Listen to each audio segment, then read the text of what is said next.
lalaki hindi magkanda ugaga sa pagpatay ng apoy. Pero ang apoy, mas lalo pang lumala. Ang bagay na nasusunog, isa palang motor. Nagsigawan po yung mga tao tapos yung iba po nagtakbuhan.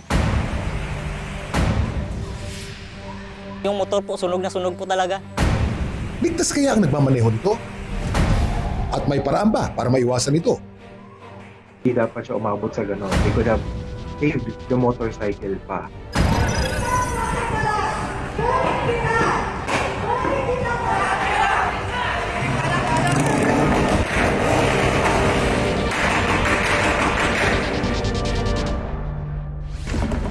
Alam na natin ang mga pugita madikit sa balat at bumubuga ng itim na tinta. Alam niyo na ba? Na ang pugita marunong ding tumayo at maglakad.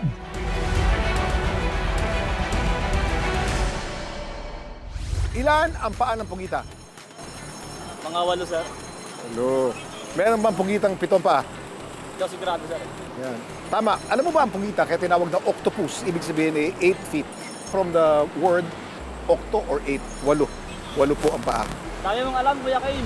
Ang naglalakad na pugita, hindi isang panaginip o katang-isip. Ang kapuso nating si Freddy mula sa Katanawan, Quezon, personal itong naranasan. Rumampang video ito ng 1.5 billion views. Gustong bumalik sa dagat, idol. Tama yan. Yan ang kanyang defense mechanism para makabalik siya sa dagat at makawala sa iyo. Kakatakot, parang maninipsip ng dugo. Ang mga pugita po hindi po naninipsip ng dugo. Ngunit ang kanilang mga tentacles, may suction pads po yan. Hindi po para sumipsip ng dugo, pero para makakapit po sila at makatakas. Dami mong alam, Kuya Kim. Bagay nga ba maging pet ang isang wild animal na tulad niya? Aray ko! Kamangha-mangha at kahanga-hanga. Pinusuan, sinare at community sa interes ng online universe. Pero bakit nga ba nag-viral ang mga videong ito? Samahan niyo akong himayin at alamin ang mga kwento sa likod ng mga viral video at trending topic dito lang sa... Ang dami mong alam, Kuya Kim. Dami mong alam, Kuya Kim. At dapat kayo rin. Nagningas ng mabilis ang usap-usapan tungkol sa mga lalaking ito na hindi mapakali sa pagpatay ng apoy. Ang nasunog pala, isang motor. Kumalbot ng 10.2 million views ang videong ito ng isang pusang gigil na gigil sa galit sa kanyang amo. Pero hindi pala ito pangkaraniwang pusa, kundi isang serval na isang wild animal.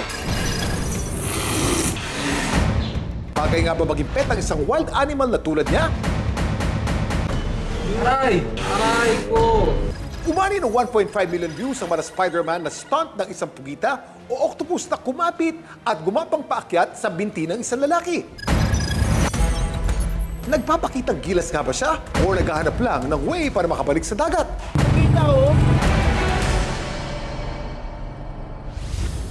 February 9 daw noon ng madaling araw nang pumalaot ang banging isdang si Freddy sa dagat.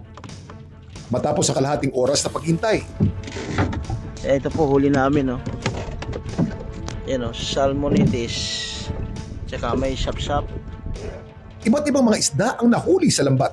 Matanong ko lang, no, kapag nangingisda ka, may mga pagkakataong nakakahuli o sadyang nanguhuli ka pa talaga ng pugita? Hindi po, na basta na lang po minsan nakakahuli talaga, pero hindi po kami nanguhuli.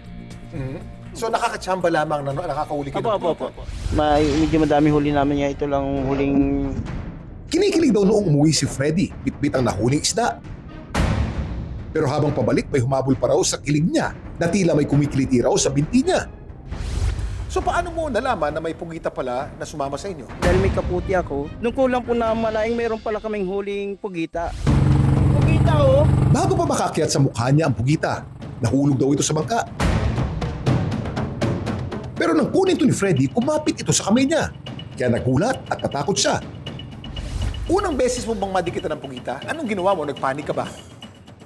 Hindi naman sir, basta nakita ko lang na sabi ko, ayos ito, ganito pala ito maglakad pag yung wala siya sa tubig. Yun ang una kong obserbasyon, kaya siya binidyuhan ko. Okay, Freddy. Maraming salamat. At least dahil bumalik siya sa dagat, lalaki siya ulit sa dagat. Di ba? Dami mong alam, Kuya Kim. Ang puting pugita na makikita natin sa video, di pangkaraniwang pugita nga ba? Ang mabuti pa, alamin natin mula sa eksperto. Siya yung mga batang pugite. Nakita mo na kulay puti yung kulay niya, ito'y camouflage kung tawagin. Nag-a-adapt kasi sila kung ano yung environment o kung nai-stress sila. So, paano nangyayari? Bakit bigla siya naging puti, no? Almost parang transparent. Kung mapapansin mo, nakakapit siya doon sa pantalon nung mangingisda at ang kulay niya ay kulay puti. Wala lang silang buto, pero those are pure mga muscles nila. Ang pagkapit ng pugita sa kamay ni Freddy, normal din daw. Dahil meron siyang mga suction cup meron din mga muscles na nagko-control doon sa suction at sila rin yun na nagre-release.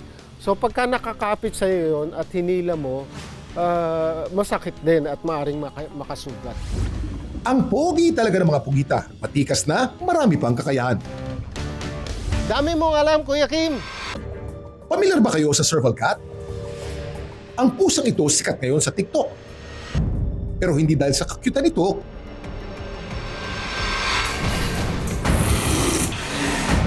kundi sa natural nitong bagsik. Sa video kasing ito, sunod-sunod na inatake ng Serval Cat ang kawawa niyang amo. Aray! Aray ko! Tignan niyo po itong pusan to. Ano bibigay mo? Gusto niyo? Mag-aalaga ba kayo ng ganitong klaseng pusa? Ano bang pusa yan? Ano ng pusa to? Pusakit? Ang tawag po dyan, Serval Cat. Ayan po ay wild cat.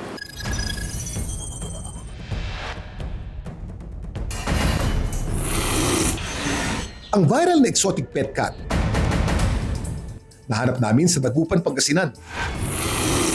Siya si Prada, ang 6-month-old fur baby serval cat ng animal lover na si Mac Kelly. Si Prada, sobrang talaga, energetic. Talagang mahilig din siya mag-explore ng mga bagay, maglaro ng mga cat toys na mga gumagalaw. Gusto nila ng own space din talaga. Kung may pinapanood daw na kulitan nilang mag-amo, ito raw yung hindi makababa si Prada mula sa lababo na ngayon ay may 10 million views na. Ngayon, sinusungitan na ako. Prada, what? Grabe tapa. Bukod sa kamanghamanghang itsura ni Prada, kapansin-pansin din kasi ang pagiging mabangis nito. Nang sandaling lumapit na si Makeli dito, Aray! agad na inatake ni Prada ang kanyang amo. Sa tingin ko na naging mailap siya sa akin, hindi ko siya mahawakan. Kasi nakuha ko siya around almost 4 months old na. Hindi na siya, nangingilala na po siya. Ang mga netizen, samud-sari ang reaksyon. Kuya, mahirap amuhin ang Serval Cat. It really takes time. He's a wild cat and very territorial. Tama yan. Ang mga wild cat, very territorial and solitary. Walang mga amo yan in nature. Kuya, important po ba yan? Baka po kasi English, kaya hindi po maintindihan. Wala pong language sa mga pusa. Meron po silang positive reinforcement o negative reinforcement, but they do not understand language. Parang aso din. Bata pa lang si Makeli ay mahilig daw talaga siyang mag-alaga ng mga hayop. Nung sinamahan ko yung friend ko na bumili po ng serval cat, talagang na-love at first sight ako dun sa pusa na yon. Yung pinaka-nagustuhan ko kasi sa isang serval cat is yung itsura pa lang eh. Parang meron kang mini cheetah na alaga sa bahay. Ang video ito na unang nasilayan ni Makeli si Prada, kinaaliwan ng netizens. Mukhang mahirap-hirap to paamuin. Matagal nang binibida ni Makeli sa kanyang TikTok account ang kanyang mga alagang hayop. Pero nung makita raw ng followers niya si Prada, Mas naging interested na yung mga viewers ko dun sa alaga kong si Prada kasi siguro dahil nakakaiba din and napakatapang. Parang nagkaroon po ng storytelling na kailangan mapaamo ko si Prada. ang Serval Cat ay isang wild cat na native sa Africa. They have very strong predatory instincts na kapag hindi pa po napapaamo or natitame ng mga owner, they tend to be aggressive, defensive, and sila yung mga uri ng wildcat na medyo aloof sa tao. Karaniwan silang may taas na 21 to 25 inches hanggang balikat at may timbang na 20 to 30 pounds. Natural-born athlete ang Serval Cat. Ang talon nila umaabot sa taas na 9 feet at sa layo na 12 feet o 3.6 meters. Kaya rin tumakbo ng mga serval sa bilis na hanggang 50 miles per hour o simbilis ng kabayong pangkarera. Dami mong alam, Kuya Kim.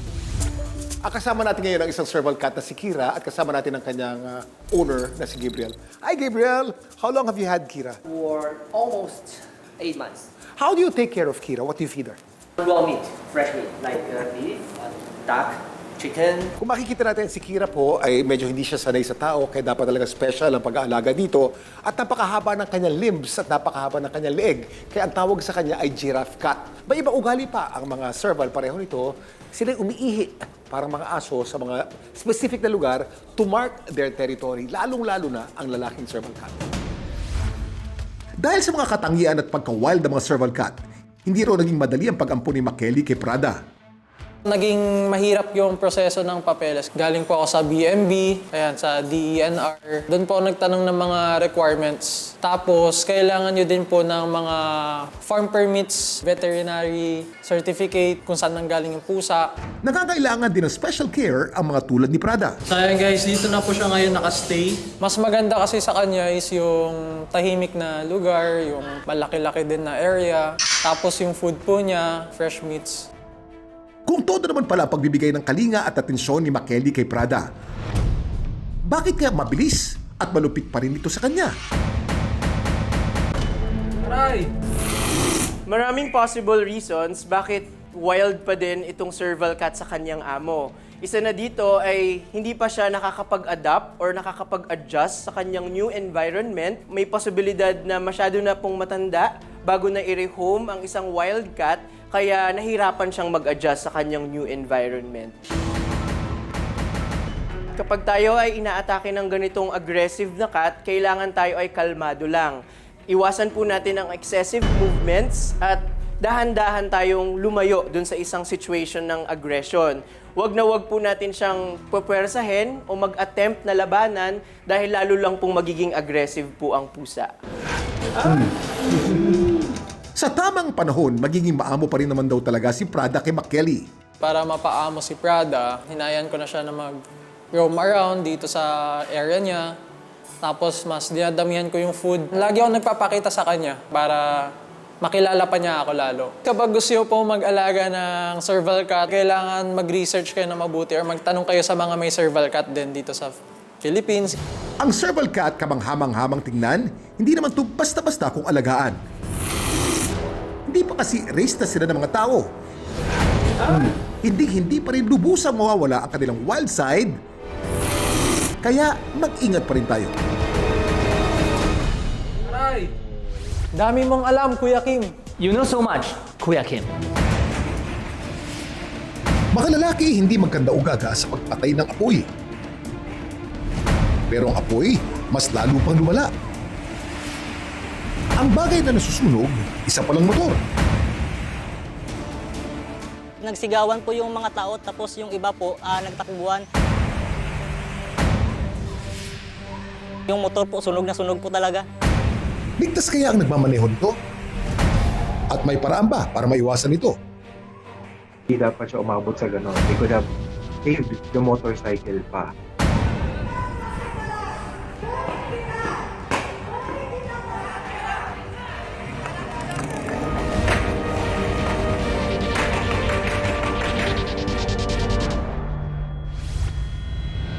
Sa South Cotabato nakuna ng video. Sa isang motor show, nasa kalagitnaan daw sila ng loudest pipe competition o palakasan ng bugan ng tambucho nang magsimulang umapoy ang motor.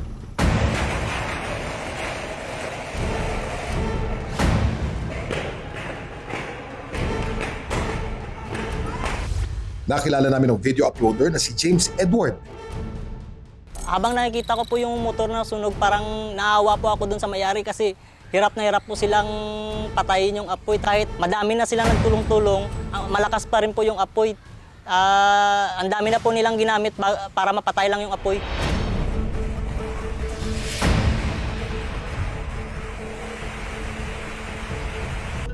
Ligtas naman daw sa apoy ang may-ari ng motor na si June. Bago po nag-upisa yung sunog, nag-showdown muna kami ng mga kasama ko ng magbumbaking kami sa gitna at hindi namin namalaya na takip ng tangke ng gasolina ay natanggal. Kaya yung gasolina na umawas siya at Biglang nagpunta sa tambutso ng motor, kaya yung backfire ng tambutso na yung gasolina, kaya siya naglihab. Kitang-kitang nag-aalab na determinasyon ng mga tao na apulahin ang sunog.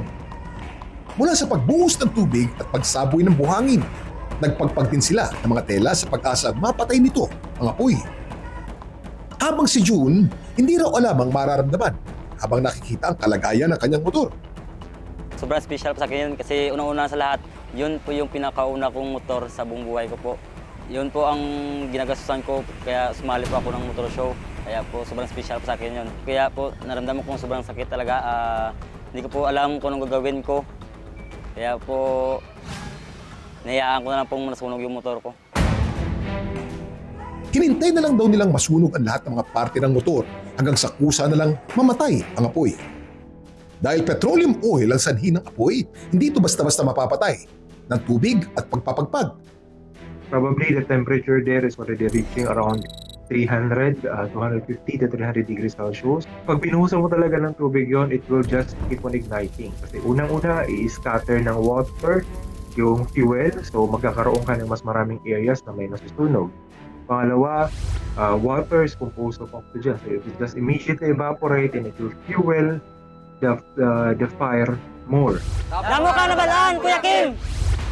May isang bagay raw na sanay nakapag-apula ng apoy.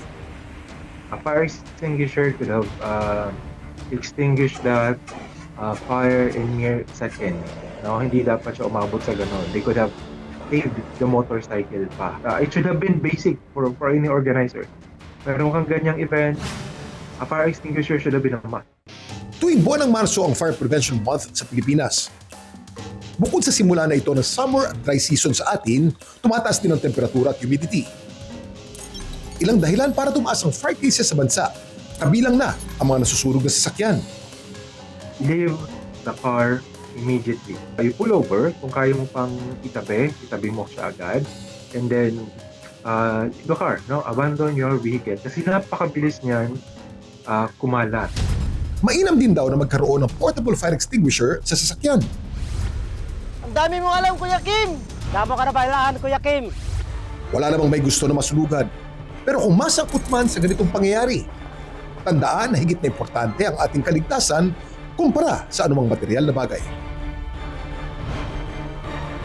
Damo ka na balaan, Kuya Kim! May mga kwento rin ba kayong viral worthy? Just follow our Facebook page, Dami Mong Alam, Kuya Kim. At ishare nyo doon ang inyong kwento. Anong malay nyo? Next week, kayo naman ang isasalang at pag-uusapan. Hanggang sa muli, sama-sama nating alamin ang mga kwento at aral sa likod ng mga video nag-viral dito lang sa Dami Mong Alam, Kuya Kim! At dapat, kayo rin.